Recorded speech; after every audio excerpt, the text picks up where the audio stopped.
From KPCC, this is AudioVision. All right, let's talk about trees. Maybe the reason we cut down so many of them is because, at least since Zeus and the Greeks, we've been a civilization of sky worshippers. In the Old Testament, Yahweh commands Hebrews to burn down sacred groves, wherever they find them. In Dante, the forest is demon-haunted and evil. It is the underworld out of which the hero must ascend. Wherever divinity has been identified with the sky, forests become monstrous, for they hide the prospect of God. That's how Ross Andersen explains why humans have been chopping down trees since about 2 minutes after we invented the axe. Ross writes about nature and the cosmos for Aeon Magazine. The piece is called The Vanishing Groves, and I'm just going to let him tell you about it. Here's Ross. No event leaves an everlasting imprint on the world. Take the afterglow of the Big Bang. It hangs reassuringly in every corner of our sky, evidence of the explosion that brought this universe into being. But it won't be there forever. In 1 trillion years, it will slip beyond the cosmic light horizon. Its wavelength will stretch so wide that it will be undetectable to anyone, anywhere. Time will have erased its own beginning. Here on Earth, the past is even quicker to vanish. Time is constantly reordering our planet's surface, filling its craters, smoothing its mountains, and covering its continents in seawater. Life, too, is ephemeral. There are organisms that last mere hours, and very few make it past a century. But some survive for thousands of years. Bristlecone pines, the oldest trees on Earth, live in dry, alpine pockets of the western United States. The oldest among them were saplings when the pyramids were raised. The most ancient, Methuselah, is more than 4,800 years old. Methuselah lives atop the White Mountains, a jagged range of peaks at the eastern edge of California. But it's the neighboring Sierra Nevada that creates the arid conditions it craves.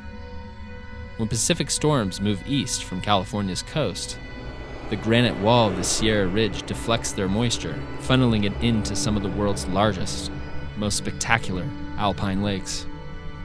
All that's left for the White Mountains is a strong, dry wind, and that's just the way the old trees like it.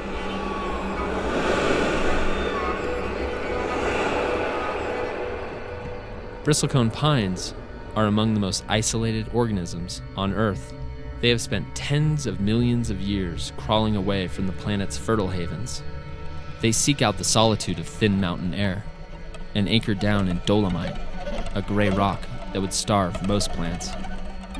By making its home on tough, dry mountaintops, the bristlecone avoids the bark-gnawing beetles and wood-rotting fungi that threaten trees everywhere. Its solitude is its salvation. As saplings, bristlecones look like miniature Christmas trees. But over time, their sectors diverge as tiny environmental advantages and disadvantages accumulate over hundreds or even thousands of years. If one of a bristlecone's roots is damaged or unproductive, the section it supports dies, but the rest of the tree can carry on for millennia. In dry years, a bristlecone all but shuts down, but this downshift isn't permanent. When rain returns, its silver-green needles suck down carbon and sunlight, and the tree roars back to life.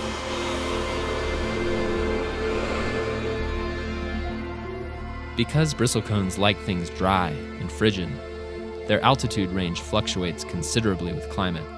In glacial times, they extend their reach downward, and in warm periods, they retreat to high ground. The fossils of Ice Age bristlecones have been found a full mile down the mountain from where they live today.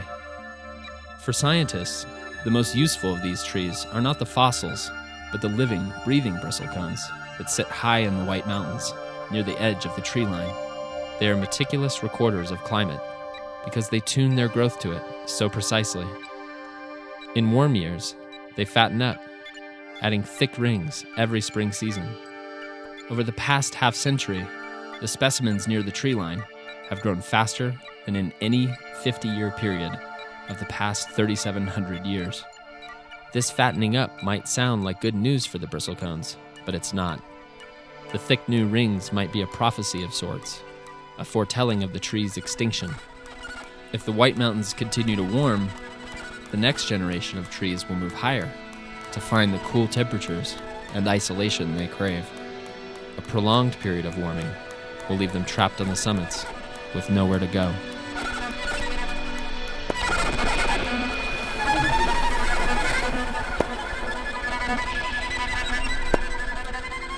For thousands of years, we've used axes and torches to destroy forests that stood in our way. If global warming drives the bristlecones to extinction, it will signal an evolution in the technology of deforestation. Deforestation is now becoming delocalized. It is becoming a byproduct of our existence, an earth-spanning emanation that no tree can escape, even those that take root at the far edge of the habitable world.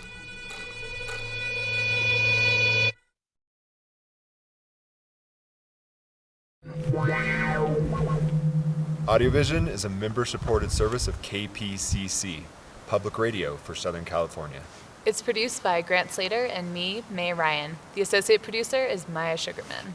This video was adapted from an essay that appeared in Aeon Magazine by Ross Andersen, where he's a senior editor. This is Ross, and this is Ross's son Cole.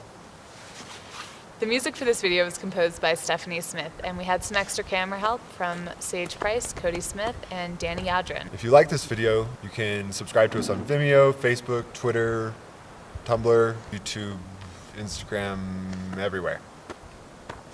If you really like this video, you can go to kpcc.org and click on that big blue button that says Donate Now. This is AudioVision.